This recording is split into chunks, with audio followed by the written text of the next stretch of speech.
everyone, this is CJ Novo 992 and today we are back with another brand new video. Today's our video, we are here as always to break down, react and discuss the latest Rangers game. A Rangers game, by the way, that not only saw the grin being back on this guy's Nasher, but that grin just be that little bit wider because the guy who separated it and the guy who got the 3 points, the match winner, was none other than Ryan frickin' Jack. Oh, I promised myself I'd give myself a minute in today's video before I started speaking about your boy Ryan Jack, but I just can't contain it because that right there was a bona fide scream dream. But it isn't time to turn into the Ryan Jack appreciation show just yet in today's video. We'll do that in a couple minutes time because I want to speak about this Rangers team because we took another bump last weekend versus Hamilton. I think that's fair to say, maybe our biggest bump of the season in terms of how bad the performance was. But what we saw the day was important just to get us back to winning ways because once again, despite everything we have done this season, despite the fact that we have only drawn 4 games all season, there were still people out there gathering with their wee pals and their Ivory Coast flags, gathering around, staring at the telly, hoping the Rangers bottle would be gone again. But it's my absolute pleasure and my absolute joy to be able to sit here and say to you that Rangers are back to winning ways and once again responded to a low or a bump in the road to where we want to go. So you can take your bottle and you can take your hopes, you can take your prayers for anyone who's waiting for this Rangers team to slip. You can take it and you can go ahead and throw it like a shark barrier, ladies and gentlemen, because it isn't happening and we saw that for this Rangers team today. Now I'm sitting here saying that knowing full well that we weren't at our absolute best the night, but none of that matters. None of the spectacle aspect matters at all, ladies and gentlemen. That was done in the first half of the season. Now it's business time. Now it's crunch time. It's all about getting those 3 points. We had 5 hurdles in front of us. That's 1 down, ladies and gentlemen, and there's just 4 to fricking go. So it's going to be all smiles and laughter for me, ladies and gentlemen. I don't care that it wasn't a 5-0 thrashing or anything like that. We got the win. That's all that matters. And especially the manner that happened as well. Not only who scored the winner in the game of football, but once again we were back looking defensively sound. And that's very important at this point of the season. And we went ahead and bagged another clean sheet, making it 22nd clean sheets in the league. That's absurd, man. Speaking of absurd, by the way, we're actually closing in on 48,000 subscribers, which is just mental to actually put out there. So, being a wee bit cheap at the start of today's video, but if you could help us out, that'd be greatly appreciated. But this is a game recap, and there is so much to break down, despite it being a 1-0 goal. And I do promise I won't make it the entire rest of the video talking about your man Ryan Jack, because I want to actually talk about how we lined up in the starting 11 going in to this game versus Kilmarnock, because I was actually very happy to see Ryan Jack and Stephen Davis back into the mixer, and I think they have to be, at least one of them has to be in the starting 11 now every single league game to the end of the season, in my opinion, because the control, the composure that they have in the midfield is such a stark difference then when they don't play. Just go back and look at it last week where we didn't have a midfield until about the 78th minute when we started to make some changes. But you could see it in this game, despite them not being exactly at their best, especially Ryan Jack early on with a couple of wayward passes, you could still see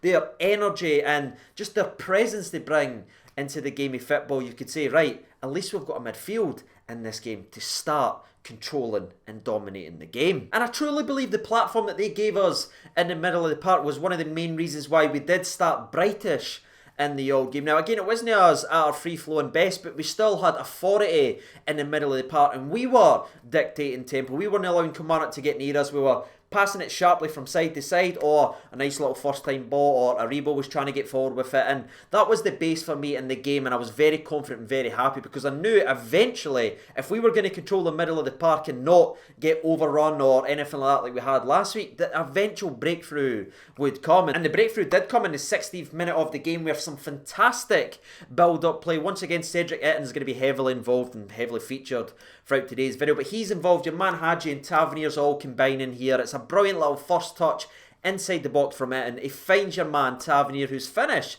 is spectacular, by the way. He just kind of dinks it and lifts it over the goalkeeper, but it's actually ruled for offside. It was nearly a perfect start for Rangers Football Club. Now, I don't know, I've not really seen a perfect angle on whether or not this is offside. It looked very tight for me, but with how quickly the linesman put his flag up, it must have been very confident. Or it could have just been guesswork for the old linesman. But again, I'm not going to go too much into this one because for me, I couldn't see an angle whether it was offside or not. But the best thing about Rangers so far in the first half is that didn't really negatively impact us. We kind of kept trucking along, we kept passing, we kept dominating the middle of the park. And the next highlight actually comes in the 26th minute where your man Cedric and again gets in front of the defender and he just spins him here. Nice little first touch in behind him and he wins us a very, very dangerous free kick position. And unfortunately, Haji's whipped effort just goes about, I was going to say a whisker wide, but no, it's about that wide, ladies. You can't even see my hands, but aye, that kind of summarises it. And I just think with free kicks now, man, we're in such a bad run of form. We've not actually hit one on target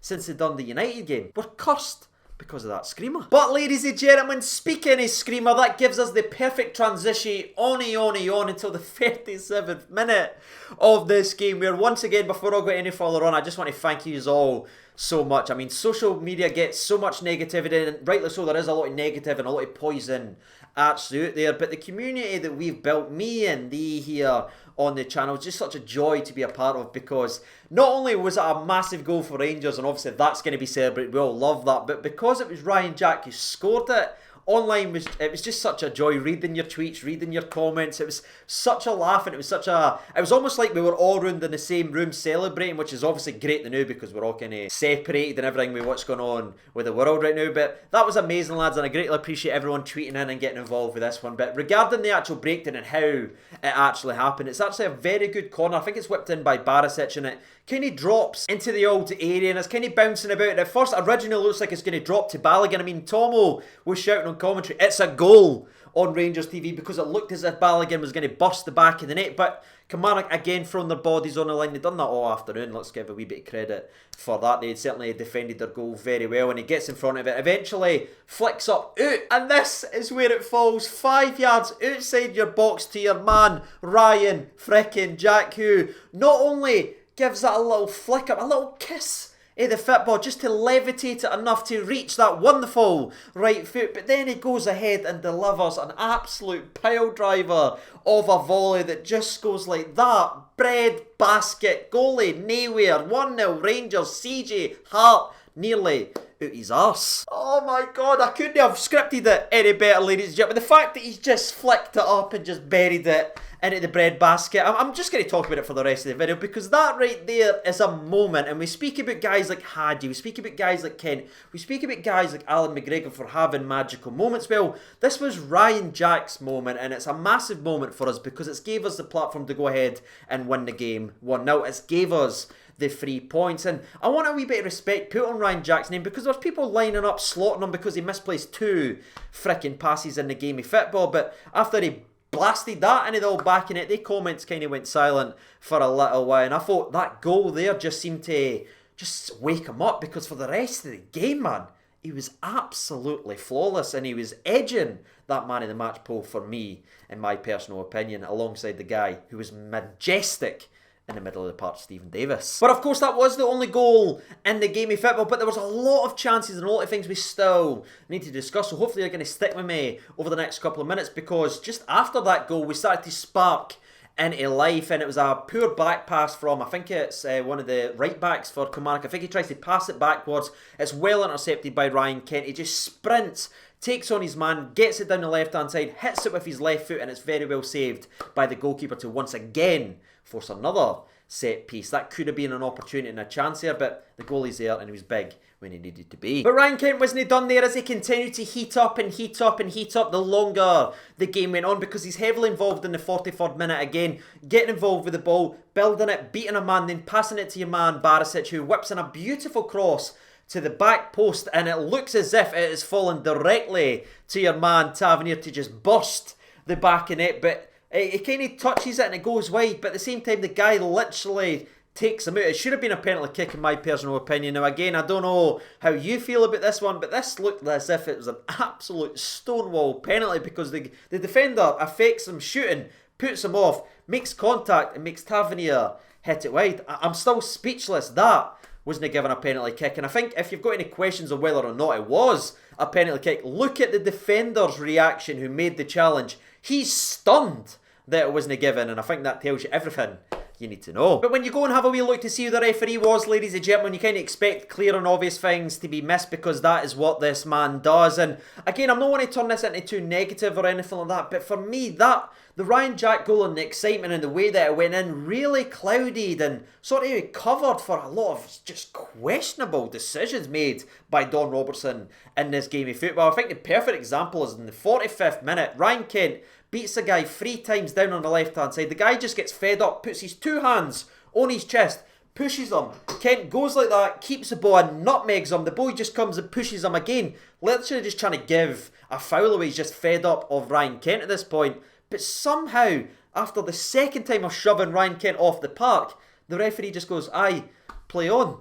That's bogging, man. Absolutely bogging. But within about 30 seconds of that incident, it did eventually lead us to half-time. Maybe that's why Don Robertson didn't give it as a foul, ladies and gentlemen, because he wanted to go in for half-time, which isn't the rules, but it is Scottish referees, so what have you came to expect? But we go into half-time, 1-0 up through the Ryan Jack screamer, and the positivity is all there. I think we knew, despite us leading in the first half, and that bright last 10 minutes, in the first half, we knew they had another gear to click into, and we knew we could kill this game off because all it needed was a second freaking goal. And I truly believe that must have been the message that was given at half-time, because the way we started this second half was the hottest I've seen us start a game of football now for a very long time, because within the first 30 seconds of the restart, we have an opportunity and a clear-cut chance where Ryan Jack nips in front of Kambamba, wins the ball, passes to big Cedric, whose first touch again is setting Ryan Kent on his way down the left-hand side. Now, Itten does well to keep up with Kent. It's a 3-on-2. Kent's here, Itten's here, and Hadji's here completely on his own, by the way. But Ryan Kent ends up turning inside and having a shot on target, which is easily saved by the goalkeeper, where I think maybe if things were going a wee bit better for Ryan Kent right now in terms of his distribution and everything like that, I think he maybe would have got his head up and tried to slot the ball to Hadji, who was completely wide open, pretty much, for a tap-in. But that wrong decision certainly didn't affect Ryan Kent at all, because this guy just never hides. Whether he's doing the right thing, whether he's having a world-class game or not, he keeps going. The energy's there, the work rate's there. In the 49th minute, by the way, it does everything right. And that's probably a summary of when things just aren't clicking for you, it just isn't clicking. Because what Ryan Kent does here in the 49th minute, the ball gets played once again from Cedric Itten's brilliant link-up play. It brings Ryan Kent into the game. It's a nice little pass down the left-hand side. Ryan Kent just buries a shot. It looks like it's gone in all the way. It's low, it's venomous. I don't know how the goalie gets down there, but somehow he does, and he just edges it